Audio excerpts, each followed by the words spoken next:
Bonjour, Dongo, les conseillers, l'agripreneur et le promoteur agricole. Ici, on ne parle que de l'agripreneuriat, on parle du business agricole, on parle surtout des différentes techniques de culture à maîtriser pour mieux réussir vos différents projets agricoles. Alors, si vous êtes sur cette chaîne pour la première fois, je pense que vous avez raison de vous abonner parce qu'ici, on partage nos échecs, on partage nos succès pour que vous puissiez vraiment éviter le maximum de problèmes au démarrage de vos activités. On a commencé une série de vidéos sur les différentes maladies et la détection de différentes maladies, ou surtout des différents signes, différents symptômes des maladies sur vos différentes plantes, de sorte à maîtriser déjà ces signes-là et les connaître et surtout pouvoir parvenir à les éviter au démarrage dès le début. Je le fais, c'est par constat que je fais ces vidéos. Effectivement, beaucoup de vidéos me parviennent ici, montrant des champs qui sont en train d'agoniser, des champs qui sont vraiment atteints de toutes sortes de maladies. Mais j'ai compris que c'est parce que les gens ne maîtrisent pas effectivement les différents signes qui laissent d'abord la maladie s'aggraver avant de chercher les solutions. Alors, je vous montre d'abord comment se manifestent ces maladies et ensuite maintenant montrer les stratégies de lutte contre ces maladies. Donc vous allez rester sur cette série de vidéos. Après ça, cherchez à regarder la vidéo suivante parce que ça sera un peu long, on ne peut pas faire les vidéos ensemble. Cherchez à regarder la vidéo suivante parce qu'il y a mentionné 1, 2, 3, 4 jusqu'à ce que je finisse cette série de vidéos. Alors, je suis arrivé aux différents dégâts des acariens sur les plants. Alors, comment reconnaître les dégâts des acariens sur les plants? Il faut savoir que sur les cultures des acariens, disons, engendrent des dégâts énormes sur votre différentes cultures. Des dégâts énormes. Ces dégâts peuvent aller jusqu'à perdre faire perdre toute la totalité de votre production. Il faut savoir que les acariens sont vraiment à craindre parce qu'ils peuvent vous faire perdre votre production en étant record.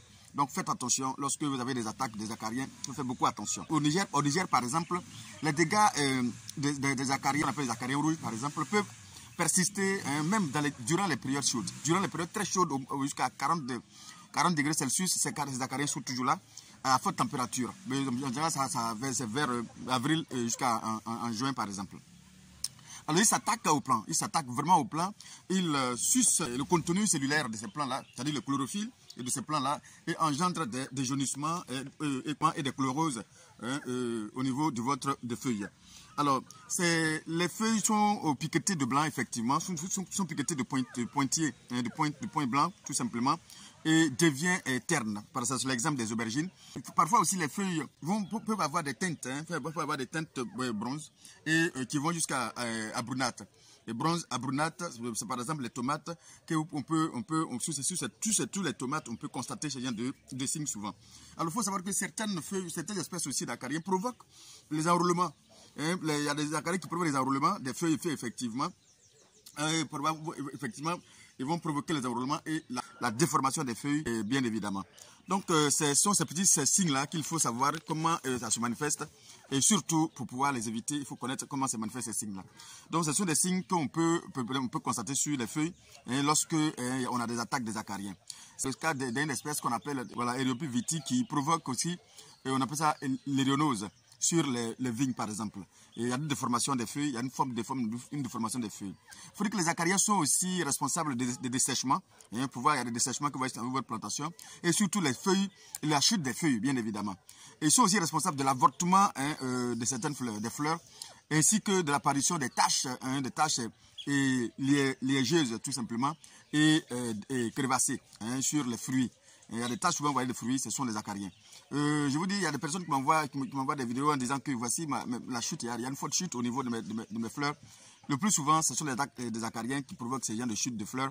Et c'est un avortement que les gars provoquent, surtout dans des périodes où ils sont vraiment actifs sur la plante. Vous allez voir que vos fleurs vont chuter considérablement. Retenez aussi effectivement que les acariens, surtout de la famille des Tetranychidae, voilà, la famille des Tetranychidae, on tisse des toiles d'araignée et des toiles comme celles des araignées. C'est-à-dire que souvent, ils peuvent tisser des toiles quand tu vois parce que ce sont les toiles d'araignée, mais ce ne sont pas des toiles d'araignée, effectivement, ce sont des acariens qui provoquent souvent ces genres de toiles que vous voyez sur votre culture.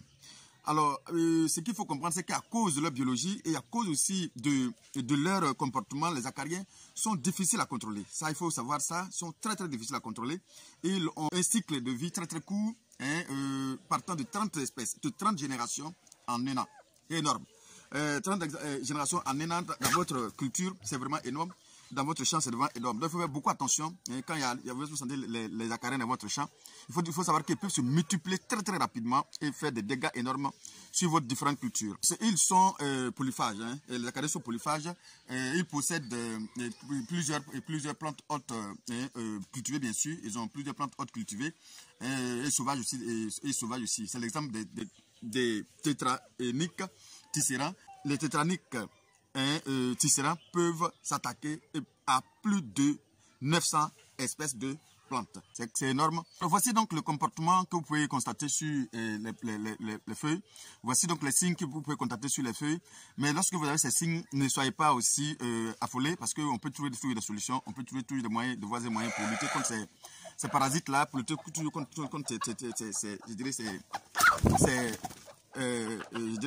ces acariens. Vous pouvez beaucoup, soyez sans crainte que vous avez ces signes-là. Voilà, la prochaine vidéo, je vais faire ça à coucou pour que vous puissiez comprendre. La prochaine vidéo, c'est pour déjà montrer les stratégies de lutte. Il y aura plus de 5 stratégies qui vont vous montrer. Je fais les stratégies de lutte, je fais ça en 2 vidéos, de sorte à ce qu'elles soient plus courtes et surtout plus faciles à consommer. Alors, c'est le même Dongo et à bientôt pour une autre vidéo.